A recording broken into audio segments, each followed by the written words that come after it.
Assalamualaikum warahmatullahi wabarakatuh. Perkenalkan, nama saya Andara Aluna Pramesti dengan NIM 24070160049. Di sini saya akan menjelaskan mengenai analisis filosofis teori terhadap teori atau riset psikologi. Langsung saja ke pembahasan yang pertama mengenai latar belakang. Nah, psikologi sebagai ilmu yang mempelajari perilaku dan proses mental manusia tidak dapat dilepaskan dari akar filosofisnya. Pada awal perkembangannya, psikologi merupakan bagian dari filsafat yang berusaha menjawab pertanyaan dasar tentang hakikat manusia, seperti apakah perilaku ditentukan oleh faktor bawaan atau lingkungan, serta apakah manusia memiliki kebebasan dalam bertindak atau tidak. Nah, seiring berkembangnya metode ilmiah, psikologi mulai memisahkan diri dari filsafat dengan menggunakan pendekatan empiris melalui eksperimen. Namun, namun demikian, teori-teori psikologi tetap dibangun di atas asumsi filosofis tertentu, baik yang disadari maupun tidak. Oleh karena itu, memahami landasan filosofis menjadi penting agar teori dan riset psikologi dapat dipahami secara lebih mendalam dan tidak hanya dilihat sebagai fakta empiris semata. Selanjutnya, pembahasan selanjutnya ini mengenai teori psikologi dalam perspektif ontologis. Nah, ontologi dalam psikologi berkaitan dengan bagaimana teori memandang hakikat manusia dan realitas psikologis. Dalam hal ini, terdapat beberapa teori utama yang memiliki pandangan yang berbeda. Di sini saya hanya mengambil 3 teori psikologi saja. Yang pertama ada teori behaviorisme. Nah, teori ini memandang manusia sebagai makhluk yang perilakunya dibentuk oleh lingkungan. Fokus utama teori ini adalah pada perilaku yang dapat diamati dan diukur secara objektif. Oleh karena itu, aspek mental seperti pikiran dan perasaan cenderung diabaikan karena dianggap sulit untuk diteliti secara ilmiah. Nah, yang kedua, teori psikoanalisis. Teori ini melihat manusia sebagai makhluk yang dipengaruhi oleh proses bawah sadar. Perilaku manusia tidak hanya ditentukan oleh faktor yang tampak, akan tetapi juga oleh konflik batin, pengalaman masa kecil, dan dorongan yang tidak disadari. Dan yang ketiga, teori humanisme. Teori ini memandang manusia sebagai individu yang memiliki kebebasan, potensi, dan kehidupan dan kemampuan untuk berkembang. Nah, teori ini menekankan pengalaman subjektif dan pencarian makna dalam kehidupan. Pembahasan yang selanjutnya yaitu teori psikologi dalam perspektif epistemologis. Nah, epistemologis berkaitan dengan bagaimana pengetahuan dalam psikologi diperoleh dan divalidasi. Setiap teori psikologi memiliki pendekatan epistemologis yang berbeda. Nah, yang pertama ada teori behaviorisme. Teori ini menggunakan pendekatan empiris dan positivistik yang dimana pengetahuan diperoleh melalui observasi dan eksperimen yang dapat diuji secara objektif. Pendekatan ini banyak digunakan dalam penelitian kuantitatif yang menekankan pada pengukuran dan generalisasi. Nah, yang kedua ada teori psikoanalisis. Teori ini menggunakan pendekatan interpretatif yang dimana pengetahuan diperoleh melalui pemahaman mendalam terhadap pengalaman individu, terutama yang berkaitan dengan alam bawah sadar. Metode yang digunakan cenderung bersifat kualitatif, seperti studi kasus. Dan yang ketiga ada teori humanisme. Nah, teori ini menggunakan pendekatan fenomenologis yang berfokus pada pengalaman subjektif individu. Pengetahuan diperoleh dengan memahami bagaimana individu memaknai pengalaman hidupnya. Lanjut ke pembahasan selanjutnya mengenai teori psikologi dalam perspektif aksiologis. Nah, aksiologi dalam filosofi ilmu berkaitan dengan nilai atau value, kegunaan, dan etika dalam suatu bidang pengetahuan. Dalam psikologi, aksiologi menanyakan untuk apa sih psikologi digunakan? Lalu, apakah teori ini etis dan bermanfaat bagi manusia? Nah, setiap teori psikologi memiliki orientasi aksiologis yang berbeda, yang memengaruhi tujuan penerapan teori tersebut dalam praktik klinis, pendidikan, terapi, dan kebijakan. Nah, yang pertama ada teori behaviorisme. Pada teori ini memiliki orientasi aksiologis yang menekankan kontrol dan modifikasi perilaku untuk mencapai tujuan praktis seperti meningkatkan disiplin, pembelajaran, atau efisiensi dalam organisasi. Karena behaviorisme berfokus pada perubahan perilaku yang dapat diukur. Aplikasi utamanya sering digunakan dalam tertiap perilaku, latihan, pendidikan, dan manajemen. Akan tetapi, kritik muncul karena pendekatan ini bisa digunakan untuk memanipulasi perilaku tanpa memperhatikan kebebasan dan martabat individu, terutama jika diterapkan secara ketat dalam konteks sosial atau politik. Yang kedua ada teori psikoanalisis. Nah, teori ini memiliki orientasi aksiologis yang berfokus pada penyembuhan konflik batin, pemulihan kesehatan mental, dan pemahaman mendalam terhadap diri individu. Tujuannya adalah membuat individu lebih sadar terhadap dorongan bawah sadar sehingga dapat hidup lebih bebas dari gejala neurosis. Aplikasi psikoanalisis, terutama dalam terapi psikodinamika, konseling, dan pemahaman terhadap dinamika kepribadian. Kritik terhadap aksiologi psikoanalisis adalah bahwa pendekatannya bisa terlalu panjang, mahal, dan sangat bergantung pada hubungan terapis dan klien, sehingga aksesnya terbatas bagi masyarakat umum. Dan yang ketiga ada teori humanisme. Teori ini memiliki orientasi aksiologis yang paling kuat untuk menekankan martabat manusia, kebebasan, dan pertumbuhan pribadi, dan aktualisasi diri. Tujuannya adalah membantu individu mencapai potensi terbaiknya, menemukan makna hidup, dan hidup secara otentik. Nah, aplikasi humanisme banyak ditemukan dalam terapi berpusat pada klien, pendidikan humanistik, pengembangan diri, dan coaching. Keunggulan aksiologis humanisme adalah penekanannya pada etika penghormatan terhadap individu. Akan tetapi kritiknya adalah pendekatan ini dapat terlalu optimis dan mengabaikan batasan biologis, sosial, dan struktur kuasa yang membatasi pertumbuhan manusia. Lanjut ke pembahasan yang berikutnya.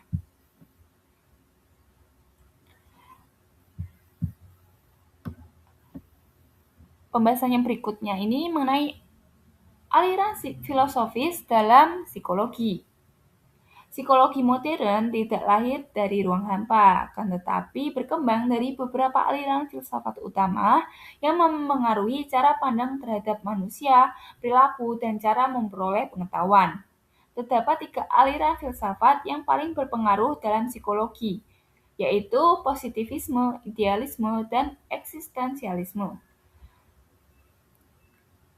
Yang pertama ada positivisme, yaitu aliran filsafat yang menekankan bahwa pengetahuan yang sah hanya berasal dari fakta yang dapat diamati, diukur, dan diuji secara empiris.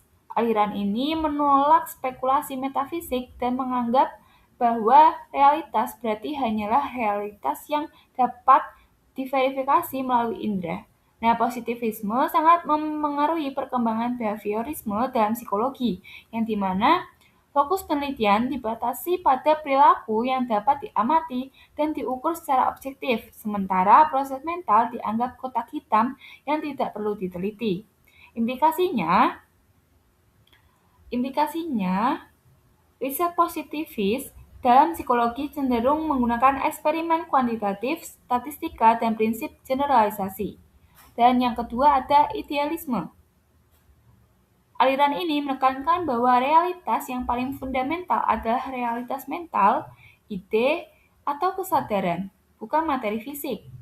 Nah, aliran ini berpendapat bahwa dunia pikiran, perasaan, dan makna memiliki kenyataan yang lebih dalam daripada dunia fisik yang dapat diindera. Idealisme menjadi dasar filosofis bagi psikoanalisis Freud, yang memandang bahwa perilaku manusia sangat ditentukan oleh proses bawah sadar, konflik batin, fantasi, dan makna simbolik yang tidak selalu terlihat secara langsung. Karena realitas yang penting berada di dunia mental yang tidak langsung teramati. Metode riset dalam tradisi ini lebih bersifat interpretatif, kualitatif, dan mendalam, seperti studi kasus, analisis mimpi, dan asosiasi bebas. Dan yang ketiga ada eksistensialisme. Nah, aliran filsafat ini menekankan kebebasan manusia, tanggung jawab pribadi, pencarian makna hidup, serta pengalaman subjektif menghadapi keberadaannya di dunia. Eksistensialisme menolak determinisme ketat, baik determinisme biologis maupun lingkungan, dan menekankan bahwa manusia selalu memiliki kemungkinan untuk memilih dan membentuk dirinya sendiri. Aliran ini sangat memengaruhi munculnya psikologi humanistik yang memandang manusia sebagai individu yang memiliki potensi untuk berkembang, bebas memilih, dan mencari makna dalam kehidupan. Nah, dalam riset, eksistensialisme mengarahkan peneliti untuk menggunakan pendekatan fenomenologis, yaitu memahami dunia sebagaimana dialami subjektif oleh individu melalui wawancara mendalam, narasi hidup, dan refleksi eksistensial. Lanjut ke pembahasan yang berikutnya, ada isu-isu konseptual kontemporer dalam psikologi. Nah, psikologi kontemporer menghadapi sejumlah isu konseptual penting yang terus diperdebatkan hingga saat ini. Isu-isu ini tidak hanya bersifat teoritis, tetapi juga memiliki implikasi besar bagi cara kita memahami manusia, merancang riset, dan menerapkan temuan psikologi dalam praktik klinis, pendidikan, dan kebijakan publik. Terdapat 3 isu konseptual utama yang paling menonjol, yaitu ada empat isu konseptual utama yang paling menonjol, yaitu mind versus body, lalu ada nature versus nurture, lalu free will versus determinisme, dan reductionism versus holism. Pembahasan pertama mengenai mind versus body, pikiran versus tubuh. Terdapat pertanyaan utama, yaitu apakah pikiran atau jiwa dan tubuh itu dua hal yang terpisah atau sebenarnya satu kesatuan? Nah, isu ini membahas hubungan antara pikiran atau mental seperti perasaan, pikiran, kesadaran dengan tubuh, terutama otak. Dalam kehidupan sehari-hari, kita sering merasa bahwa pikiran dan tubuh itu berbeda.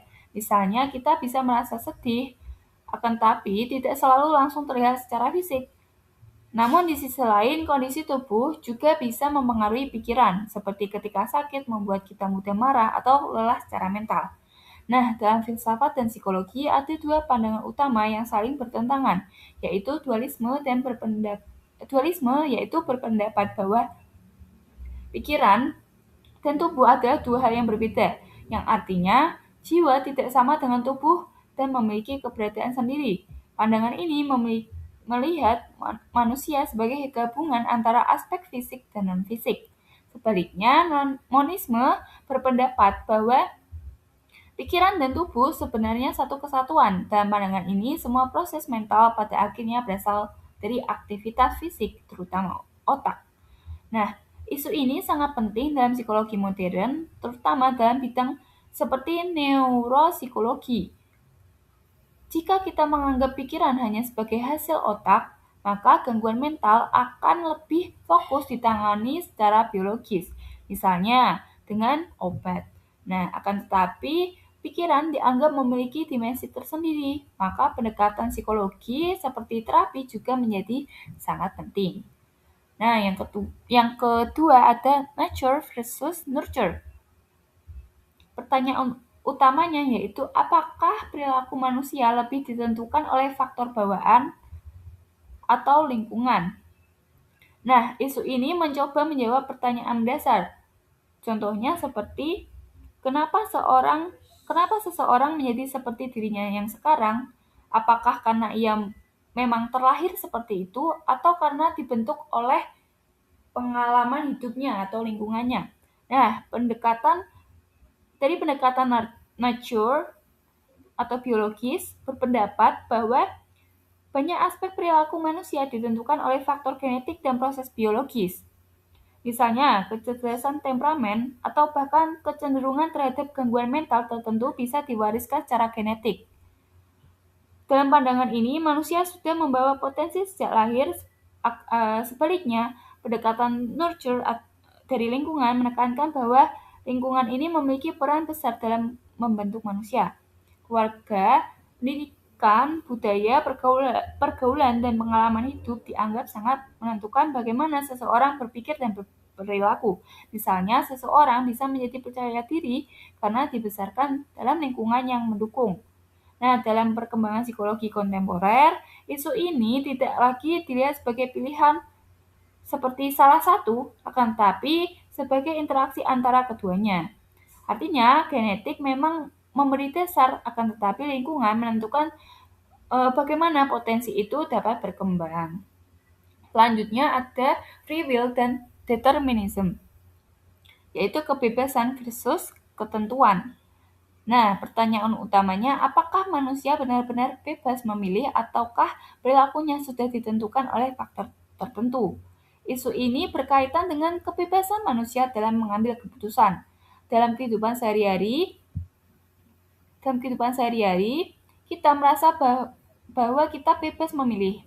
Misalnya, memilih jurusan kuliah, teman, atau tindakan tertentu. Namun, filsafat dalam psikologi mempertanyakan apakah pilihan itu benar-benar bebas atau sebenarnya dipengaruhi bahkan ditentukan oleh faktor lain. Nah, pandangan free will atau kebebasan ini menyatakan bahwa manusia memiliki kehendak bebas, yang artinya manusia mampu membuat keputusan sendiri dan bertanggung jawab atas tindakannya. Pandangan ini banyak dianut dalam pendekatan humanistik yang melihat manusia sebagai makhluk yang sadar, aktif, dan memiliki tujuan hidup. Sebaliknya, determinisme berpendapat bahwa perilaku manusia sebenarnya ditentukan oleh faktor-faktor tertentu, baik dari dalam seperti dorongan tidak sadar dalam psikoanalisis maupun dari luar seperti lingkungan dan behaviorisme. Nah, dalam pandangan ini, manusia tidak sepenuhnya bebas karena tindakannya dipengaruhi oleh hal-hal yang mungkin tidak ia sadari atau tidak bisa ia kendalikan. Isu ini penting karena berkaitan dengan tanggung jawab moral. Selanjutnya, yang keempat ada reductionism versus holism, bagian versus keseluruhan. Nah, pertanyaan utamanya, apakah manusia harus dipahami dari bagian-bagian kecilnya atau sebagai satu kesatuan yang utuh? Nah, isu ini membahas cara terbaik untuk memahami manusia. Pendekatan reductionism atau reduksionisme mencoba menjelaskan manusia dengan cara memecahnya menjadi bagian-bagian kecil, seperti sel, neuron, atau proses kognitif tertentu. Tujuannya adalah agar lebih mudah dipelajari secara ilmiah. Misalnya, emosi dijelaskan sebagai hasil aktivitas kimia di otak. Akan tetapi, pendekatan ini sering dianggap terlalu menyederhanakan manusia. Karena itu muncul pendekatan holism atau holisme yang melihat manusia sebagai satu kesatuan utuh.